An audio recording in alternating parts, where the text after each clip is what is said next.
Olá, galerinha do nono ano, tudo bem? Eu sou a Priscila, sou professora de língua portuguesa, trabalho na rede estadual de ensino e também dou aula em cursinho pré-vestibular EAD. E hoje, pessoal, eu tô aqui com vocês para trabalhar um dos assuntos previstos na grade curricular do nono ano, que são as variações linguísticas. Pessoal, esse é um assunto que eu gosto bastante de trabalhar, que gera bastante reflexão, principalmente para nós que moramos num país super variado, né? Um país com uma diversidade enorme, um país muito grande, né? E até devido a essa extensão do Brasil, nós temos uma variedade, uma diversidade cultural imensa. As variações linguísticas nos ajudam, inclusive, a entender um pouco disso. A habilidade que nós vamos trabalhar, como vocês podem ver aí no slide, é a de reconhecer em textos de diferentes gêneros as variedades da língua falada, o conceito de norma padrão e o preconceito linguístico. Essa questão do preconceito linguístico é algo muito sério, então nós vamos dedicar um tempo também para abordar isso. A norma padrão. Nossa, professora, o que é norma padrão, né? Vamos entender tudo isso também, tá? Então nós vamos por alguns degraus. Vamos primeiro entender essa diferença entre norma padrão, norma popular, tá? De comunicação. Vamos entender essas variações linguísticas, como elas acontecem, e daí partiremos para a questão do preconceito linguístico, que nasce a partir dessas variações, né? Vamos começar então? Pessoal, acompanhem aí comigo. Para nós nos contextualizarmos, né, para a gente começar o nosso estudo, é importante nós entendermos a diferença entre linguagem, língua e fala, tá? Bom, quando nós falamos em língua, pessoal, no nosso caso, estamos nos referindo à língua portuguesa. E nós podemos entender a língua como algo universal ou algo que pertence a um grande grupo, né? Então, pensando no Brasil, todos os nativos brasileiros, né, falam língua portuguesa, tá? Dentre outros, né? Então a gente pode ter outras línguas, né? A língua tupi, por exemplo, né? Nós temos essa mescla de línguas, mas atualmente a predominante no nosso país é a língua portuguesa. Então nós podemos dizer que ela abrange, né, um grande número de pessoas. Traduzimos então como a língua sendo algo universal, justamente por esse alcance, tá? Então vamos pensar em língua como a língua portuguesa, falada no nosso país. Agora, quando nós falamos em linguagem, aí nós temos duas possibilidades. Nós temos a linguagem verbal, que é a linguagem baseada nas palavras, né? Que é o que nós estamos utilizando agora, né? Essa linguagem verbal. Estou conversando com vocês, então estou usando uma linguagem verbal. E a linguagem não verbal, que é quando eu não falo, mas eu tenho símbolos mostrando, eu tenho desenhos, eu tenho imagens, eu tenho, sabe, as placas de trânsito, sabe aquela placa que tem sinalizando uma lombada, por exemplo? Não tem nada escrito nela, né? Tem apenas um desenho. Mas quando eu olho aquela placa, eu sei o que ela significa, eu sei que ela indica que tem uma lombada à frente. Então, trata-se de linguagem não verbal, que é quando nós passamos também uma mensagem, porém sem utilizar as palavras. Ficou claro isso aí, essa diferença, né, entre a linguagem verbal e a não verbal? E quando nós pensamos então na linguagem verbal, né, que é essa em que nós utilizamos as palavras para nos comunicarmos, nós temos a fala, né? Que é também o que eu estou utilizando agora, eu estou falando com vocês. E nesse nível da fala, nós entendemos ela como algo individual. Então, enquanto a língua portuguesa é algo universal, algo que engloba um grande número de pessoas que utilizam essa língua para se comunicar, a fala é individual. Por mais que eu esteja utilizando a língua portuguesa, mas o meu modo de falar é diferente do de vocês, é diferente do meus pais, do meu marido, do meu filho, enfim. A fala, ela é muito particular. Existem marcas linguísticas na fala das pessoas, né? Então, o modo como nós nos articulamos para falar, a escolha das palavras, o sotaque, tudo isso é algo individual de cada um de nós, tá? Então pensemos, para seguir a nossa aula, como a língua sendo universal e a fala sendo individual. E há os dois níveis da fala, né? Que são o formal e o informal, né? O coloquial.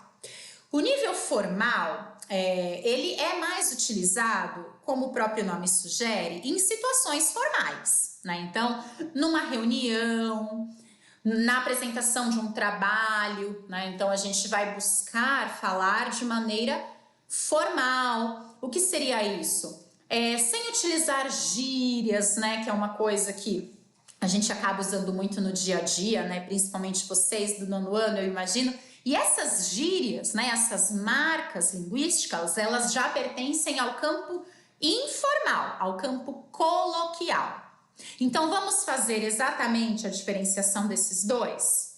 O nível formal é aquele em que eu me preocupo com as regras gramaticais, em que eu procuro falar de uma forma despida de gírias ou de marcas linguísticas, tá? Essas marcas linguísticas seriam, por exemplo, aquele ou aquele né, sabe? Eu particularmente, por isso que eu digo que a fala, eu digo não, né? Por isso que a gente sabe que a fala é individual. Porque eu, particularmente, utilizo muito o né.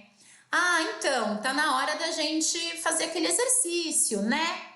Esse né é uma marca linguística pertencente ao campo informal, ao campo coloquial, tá? Então, quando a gente se comunica de maneira formal, a gente deve evitar essas marcas linguísticas, além das gírias e tudo mais. E quando nós utilizamos uma fala informal, que é justamente quando a gente está conversando com os nossos amigos, a gente está numa situação informal mesmo, né? Estamos conversando na rua, estamos numa festa, enfim. Aí nós podemos utilizar essas marcas, podemos utilizar essas gírias, né? Então, o que seria a definição dessa linguagem informal? Seria a representação da linguagem do dia a dia, das conversas com os amigos, né? Então, nesse exato momento em que em que eu estou expondo essa aula para vocês, eu não estou preocupada em excesso em atingir a norma padrão, em utilizar uma linguagem formal. Porque eu quero realmente que tenha esse tom de conversa, né? Por mais que nós estejamos distantes, né, fisicamente, mas eu quero que nós tenhamos essa ideia de bate-papo, de proximidade, né? Então, até por isso eu não vou falar como um robozinho, digamos assim, né?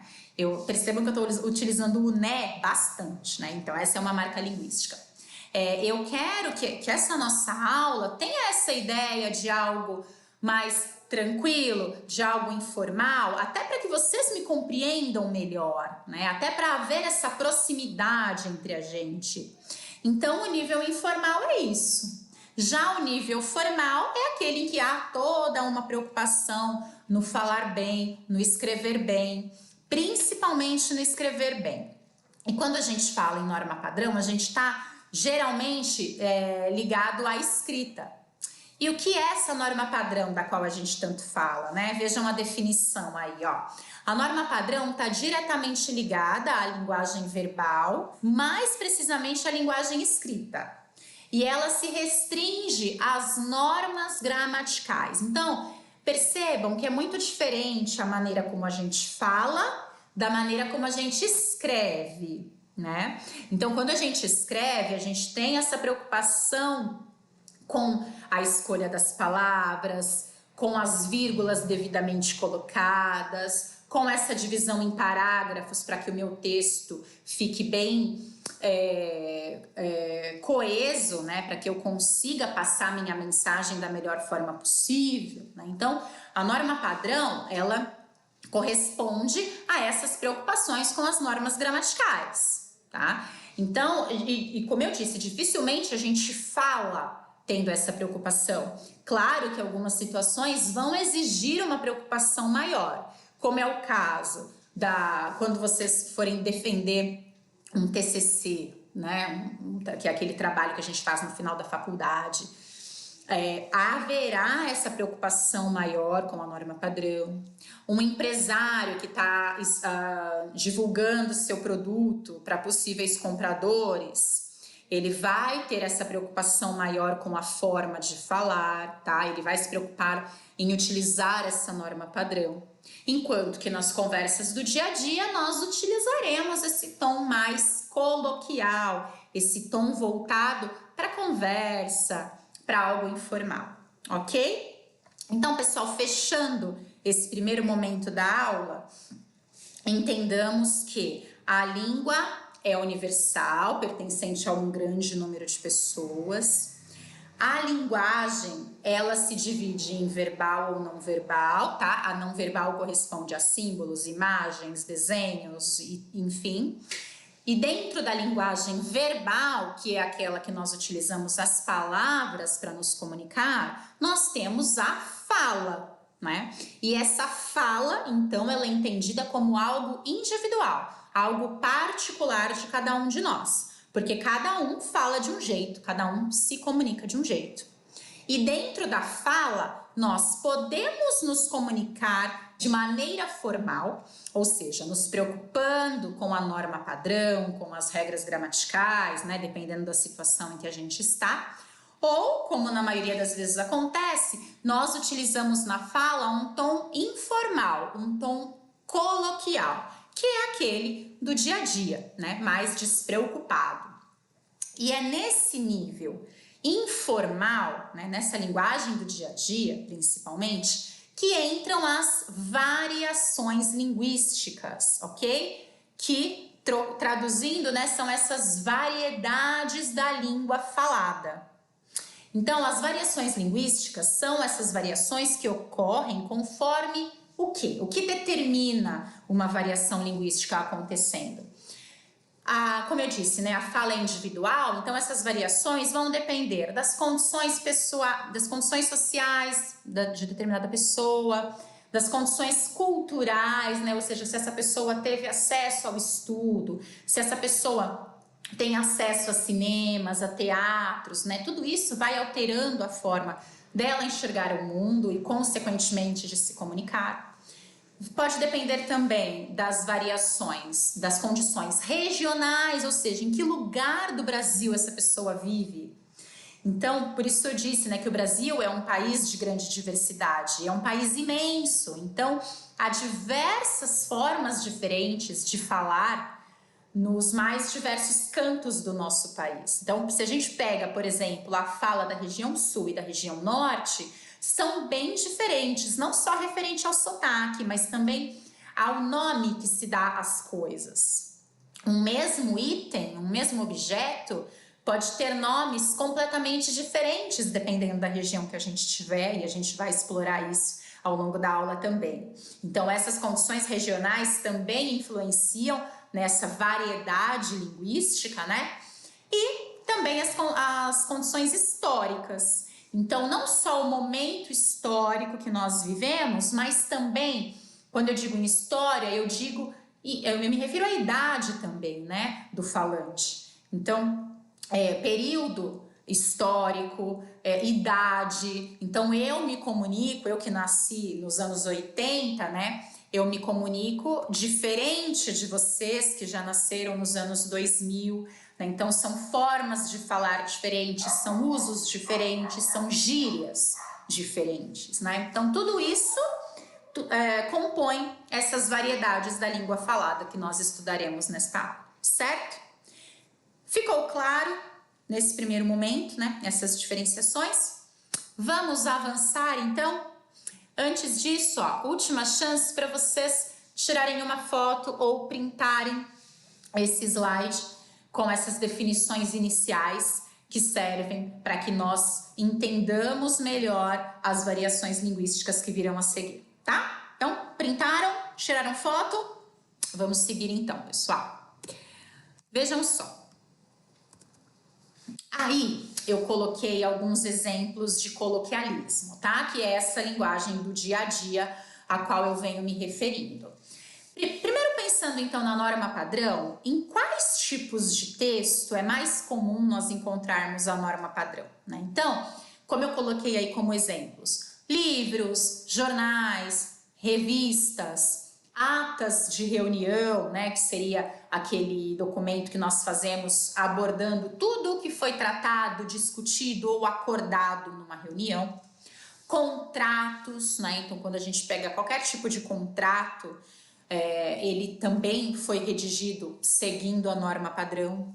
E vou vindo aqui mais pro nosso ambiente escolar, né, as redações que nós escrevemos também devem estar de acordo com a norma padrão, então deve haver essa preocupação com as normas gramaticais. A gente não vai escrever uma redação do modo como a gente fala, a gente vai se preocupar com as letras maiúsculas e minúsculas, com os sinais de pontuação, com a estrutura em parágrafos, tudo certinho, né? Então, esses são exemplos de textos em norma padrão.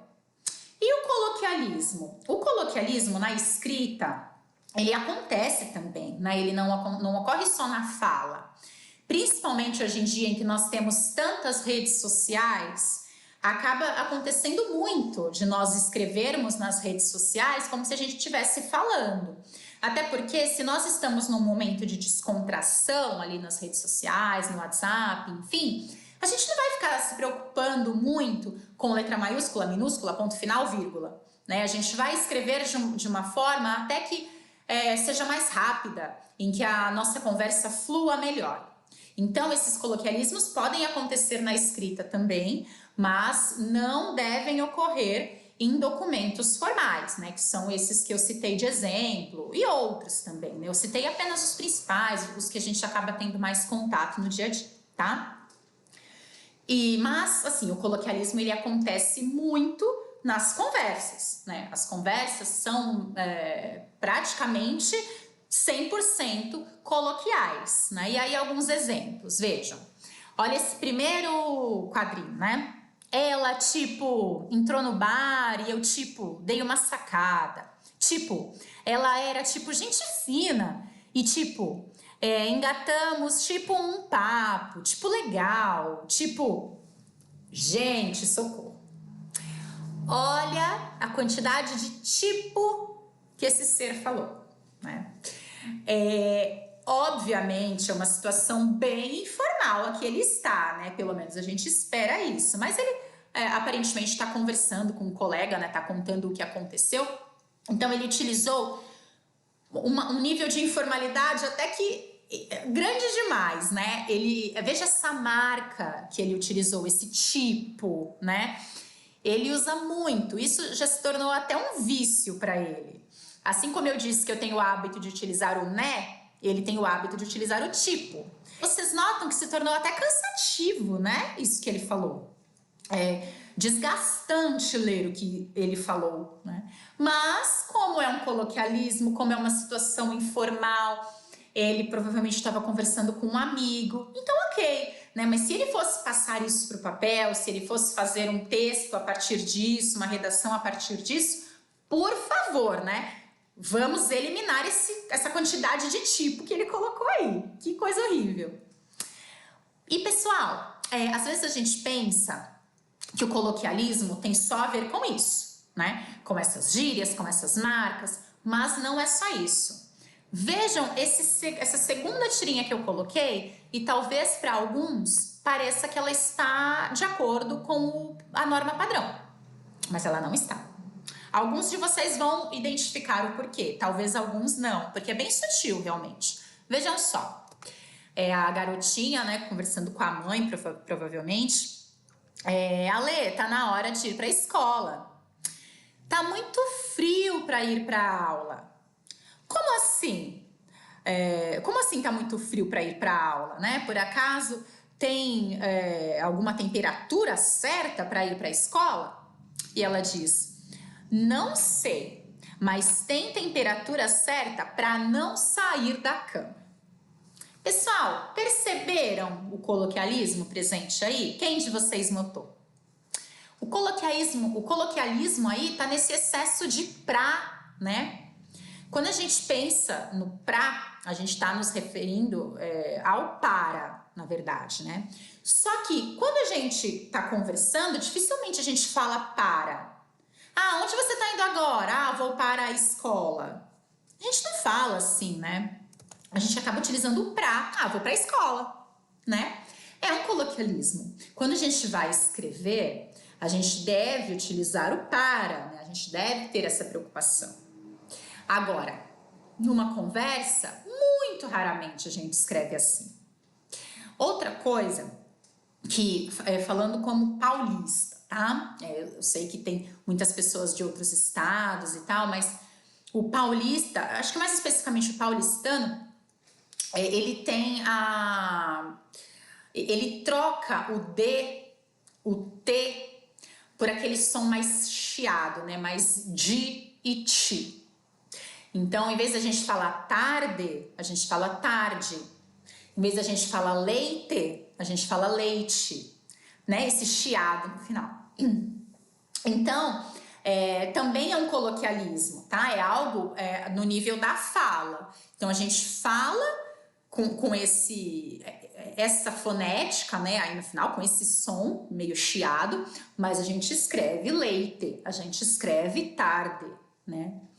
Mas falando em região, em Brasil, tem muitos locais em que as pessoas naturalmente falam leite, tarde, né? Que não é forçado como seria para mim, por exemplo. Eu numa conversa, dificilmente eu chegaria aqui para vocês e diria boa tarde. Eu digo boa tarde, né? Mas na região sul, por exemplo, é comum as pessoas falarem realmente conforme escreveram essas palavras. Então, tarde, leite, quente, né? É muito comum isso. Então, tem a ver com a região em que a pessoa está. Eu morei em Curitiba, né, no Paraná, e é engraçado como a gente percebe ainda mais essas diferenças no momento em que a gente está vivendo naquela região, em que a gente está convivendo com aquelas pessoas. Então, era bem diferente a forma de eu falar e das pessoas locais, né, falarem. Eu percebia claramente essas diferenças. E esse é o nosso Brasil, né? É um país muito diferente culturalmente, infelizmente socialmente também, né? Mas a gente precisa buscar o ponto positivo de todas essas diferenças, né? Olha que país rico em diversidade cultural. O nosso país é riquíssimo nisso. É como se nós tivéssemos vários países dentro de um, né? Tamanha a diversidade existente aqui. Vamos seguir então, pessoal? Então, a partir desses dois exemplos, né? Eu creio que tenha ficado mais clara a diferença da norma padrão para os coloquialismos, ok? Seguindo, então, me acompanhem aí agora nas variações linguísticas propriamente ditas, né? Nas classificações que elas recebem. Então, essas variações elas podem acontecer em diversos âmbitos, né? Então, no social, no cultural, no âmbito histórico, no regional. E eu coloquei aí do lado também o situacional, né? Então, a situação em que a gente está também influencia no modo como a gente vai conversar, falar e tal. Vamos começar então, gente, pela variação social, tá? A variação social e a cultural, na verdade, elas se aproximam muito, elas têm uma relação muito grande, porque ambas têm a ver com o acesso que as pessoas tiveram à cultura, a estudos, né? Porque a condição social de uma pessoa está diretamente ligada a isso, né? Então, a condição social está diretamente ligada à possibilidade dessa pessoa estudar, a possibilidade dessa pessoa ir ao cinema com frequência, ir ao teatro, né? Tem pessoas que infelizmente não têm condição de frequentar esse tipo de local, não consegue tirar um tempo para ler um livro, que também seria um enriquecimento cultural muito grande. Por que isso acontece? Porque essas pessoas muitas vezes precisam começar a trabalhar muito cedo, acabam tendo que deixar, né, os estudos de lado. Essas pessoas não dispõem de recursos financeiros para ter acesso a essa cultura, para ir numa exposição, para ir ao cinema, né? Então, por isso eu disse, né, que infelizmente tem o lado negativo dessa diversidade também, né? O nosso país, ele é desigual também, né? Ele não é só diverso, ele é desigual. Então, essas variações no âmbito social e cultural também são muito grandes no Brasil, tá?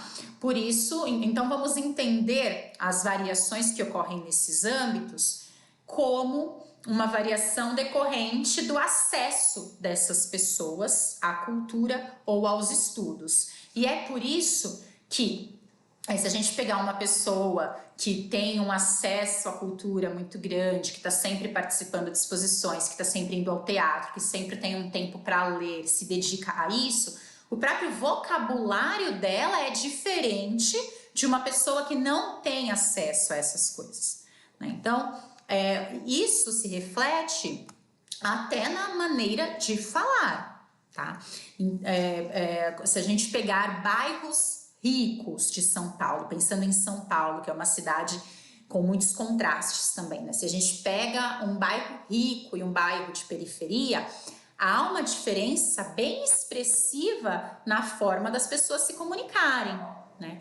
Então, isso também tem a ver com essa variedade, essa variação linguística, cultural e social, ok? Então, vamos entender essas duas como as variações decorrentes da situação social da pessoa, do acesso cultural que ela tem, do local em que ela mora, no sentido de ser rico ou ser pobre, tá? Tudo isso vai influenciar na maneira como a pessoa fala, se comunica, se expõe, se articula, ok? Seguindo então para a variação histórica. A variação histórica é aquela que ocorre através do tempo. Então, como eu disse que a idade também está relacionada a isso, no sentido de eu uso gírias diferentes da que vocês, que são tão mais novos que eu, né, no mínimo 20 anos mais novos que eu, utilizam. Então, a variação histórica tem a ver com as variações que vão ocorrendo ao longo do tempo. E não só em relação ao falante, tá? Que somos eu, vocês. Mas também em relação à própria palavra. Querem um exemplo? Sabe o você que a gente utiliza e que hoje em dia, na verdade, ele meio que se reduziu a VC, né? A gente abrevia bastante. O você, gente, ele lá atrás, né? Séculos atrás, ele era vossa mercê. E essa palavra ou expressão, no caso, foi sofrendo transformações, passou para vós mercê, né? E daí você e agora VC, né? Que obviamente é uma maneira bem informal, né? Pensando na norma padrão, nós utilizamos o você. Mas vejam que quando a gente escreve numa rede social, por exemplo, é muito comum a gente abreviar para VC. Também se trata de uma transformação, né? Então, essa palavra passou por essa variação histórica também. Por isso eu digo que a variação histórica, ela não tem a ver apenas com o período histórico, o contexto histórico do falante. Ela tem a ver com as transformações que a própria língua foi sofrendo ao longo do tempo, ok? E eu separei no próximo slide também alguns exemplos que vão ilustrar tudo isso melhor, tá?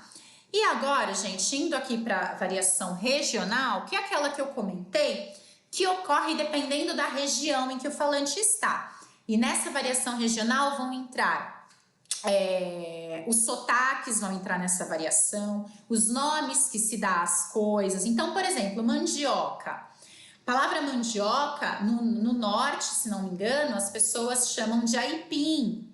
No nordeste, de macaxeira. Perdão se eu tiver falado as regiões erradas, mas eu sei que ela tem esses nomes, né, em diferentes regiões. Então, trata-se do mesmo alimento, né, e com nomes diversos, né, mandioca, macaxeira, aipim. Assim como a mexerica, tangerina, bergamota, né, também se trata do mesmo alimento que possui nomes diferentes. No interior de São Paulo, em algumas cidades, tá? Eu sei que na cidade de Piracicaba, se tiver alguém aí da cidade, pode confirmar para mim, que o pão francês, né, que aqui na capital a gente chama de pão francês, eles chamam de filão. E eu também, quando em Piracicaba eu fui pedir um pãozinho, eu vi lá, né, na época não era por peso, era por unidade, né? Então, tava lá, sei lá, filão 10 centavos. Faz tempo isso, tá? O que é filão? Né? Num primeiro momento eu associei a filé, né? Me veio um peixe, uma carne à cabeça, né? Não veio um pão. E filão é pão. E vejam só, eu tô falando agora de cidades próximas, né? A capital e Piracicaba tem o quê? Menos de 200 quilômetros de distância. E já acontecem essas variações, né? Tudo isso tem a ver com esse âmbito regional, dependendo da região em que o falante está. E é principalmente dessa variação regional que vem o preconceito linguístico, tá? Eu creio que a social também influencia muito nisso. E como eu disse, a gente vai dar uma atenção especial para isso a seguir também, ok? Pessoal, então, essas 4, né, são essas variações linguísticas, né, essas variedades da língua. Só que tem a variação de situação também, que é aquela que acontece dependendo do momento em que nós estamos. Então, se eu estou na empresa conversando com o meu chefe, eu vou usar uma linguagem diferente da que eu usaria com os meus amigos numa conversa, numa festa, né? Nesse exemplo, eu coloquei uma charge que até demonstra como seria estranho se nós utilizássemos a linguagem formal, né, aquela que eu estou usando para me dirigir ao meu chefe, nos momentos de lazer. Soaria até estranho. Vejam uma situação, né? Uma pessoa engravatada com uma prancha de surf na praia, falando assim, ó: veja que belos movimentos elípticos fazem essas ondas, meu caro amigo. Pegá-las-emos nesse instante ou mais tardiamente? Gente, não combina com a situação, não é verdade? Nada a ver a roupa que ele está usando, nada a ver a forma como ele se comunicou nesse momento. Percebam o amigo dele que aparentemente não está entendendo nada. O que ele disse aí, né? Traduzindo. Ele falou, nossa, olha que ondas legais, a gente vai pegar essas ondas agora ou depois, né? Agora ou mais tarde? Mas vejam como ele seguiu à risca a norma padrão nessa comunicação. E soou estranho, porque não tem a ver com a situação em que ele está. Ele se comunicar assim, numa reunião, numa situação formal, tudo bem. Mas se comunicar e se vestir assim num momento de lazer, não tem nada a ver, fica esquisito, né? Então as variações também vão acontecer, pessoal, dependendo da situação em que eu estou, tá? Eu costumo comentar isso com os meus alunos também, porque na maioria das vezes, né, a forma como eles conversam comigo é diferente da forma como eles conversam entre si. Então, por quê? Também tem a ver com uma situação, né? A situação de conversa com a professora e a situação de conversa com os meus amigos íntimos aqui, que eu tô brincando e tal. Então, isso vai variar muito, trazendo para a família, né? A forma como a gente conversa com os nossos pais provavelmente é diferente também da maneira como eu converso com os meus amigos. Então, a variação de situação também é uma variedade da língua que acaba acontecendo, tá? Vamos seguir, então, para o próximo slide, em que eu coloquei mais alguns exemplos e entraremos então no campo do preconceito linguístico. Vejam, o primeiro exemplo que eu coloquei ali, tá, do Carlos Drummond de Andrade, é um trecho de Carlos Drummond de Andrade, né, que é um grande autor brasileiro, e ele fala sobre antigamente, né, então aí nós temos uma variação histórica acontecendo, vejam só. Antigamente, as moças chamavam-se mademoiselles. Gente, realmente, né? A moça que a gente fala, né? Moça, vem aqui. Antes era mademoiselle. E a gente não utiliza mais esse termo, né? Pelo menos, talvez assim, como eu falei que tem a ver com a idade, talvez nossos avós, bisavós, né? Até tenham ainda resquícios desse tipo de vocabulário, ainda utilizem algumas expressões como esta. Mas não é o padrão atualmente, né? Não é o normal da gente ver por aí. E eram todas mimosas e muito prendadas. Então, quando a gente fala mimosas, aí no caso de muito doces, muito delicadas, meigas, né? E muito prendadas. Então, uma pessoa prendada é aquela que tem vários conhecimentos manuais, enfim, cozinha muito bem, costura, enfim, esse era o tipo de prenda. Uma mulher prendada nessa época era a que cozinhava bem, cuidava da casa, sabia costurar, enfim. Também são termos que a gente não utiliza habitualmente. O prendada a gente até usa algumas vezes, né? Sei lá, uma amiga nossa, um amigo nosso faz um bolo muito gostoso. A gente fala, nossa, que delícia, como você tá prendada, hein? Né? Mas hoje em dia se tornou mais uma marca que se aproxima mais de uma gíria, né? De uma forma de expressão do que era antigamente, que era realmente um adjetivo para se referir a uma grande qualidade de uma pessoa, tá? E aí ele seguia, né? Ele segue aí no poema. As pessoas não faziam anos como hoje, né? Eu faço 18 anos amanhã, faço 15 anos amanhã. As pessoas completavam primaveras, né? Então era muito comum, pessoal, antigamente, as pessoas dizerem: quantas primaveras você tem, né? Quantos anos você tem? Então são variações históricas. Percebam que os anos se passaram, a forma de comunicar-se mudou, as palavras mudaram, né? Os termos mudaram. Então temos aí um exemplo de variação histórica. Nesse primeiro quadrinho aí no cantinho, no primeiro dia, né, que é o título da charge, nós temos, né, aparentemente a patroa, né, dando algumas recomendações para a funcionária dela, né? Percebam a forma como ela se comunica, né? Ela diz: hoje é o seu primeiro dia e já vou logo avisando, Georgina. Nós acordamos às 7 horas e tomamos café às 7h11, às 7h15, né? Olha que específica. E daí a Georgina responde, né? Até numa maneira bem diferente de se comunicar. Vejam a forma como ela se expressa, né? Não precisa se preocupar comigo, patroa. Eu só acordo às 9. Então, até esse não precisa se preocupar, né? A gente tem essa ideia de comunicação diferente, né? Ela se comunicou de maneira diferente com a patroa, de maneira mais simples. E aí nós temos uma marca dessa variedade social, que eu comentei até que acontece em relação a bairros paulistas, também pode acontecer dentro de um mesmo ambiente, como houve aí, né? Então a patroa, provavelmente uma pessoa que teve mais acesso aos estudos, à cultura e tal, ela se articula de modo diferente da funcionária dela, que se comunica de maneira mais simples, né? Muito provavelmente por não ter os mesmos acessos, as mesmas possibilidades que a patroa dela teve. Então é uma diferença social, uma variedade linguística social, tá? Aí do lado nós temos os pais conversando com o filho, né? E aí achamos que você passa tempo demais batendo papo na internet. E olha como o filho responde, né? Não é verdade.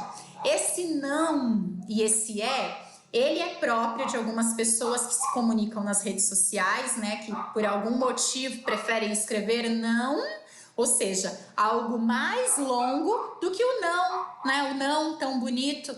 Preferem colocar o H no final em vez do acento, que também é tão bonito, né?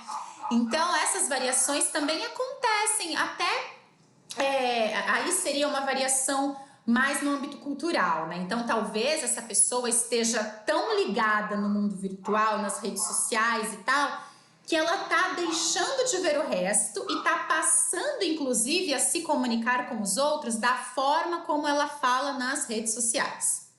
Então percebam, né, uma variação cultural mesmo, né? Talvez ela não esteja dando o devido o devido valor ao âmbito cultural que ela deveria.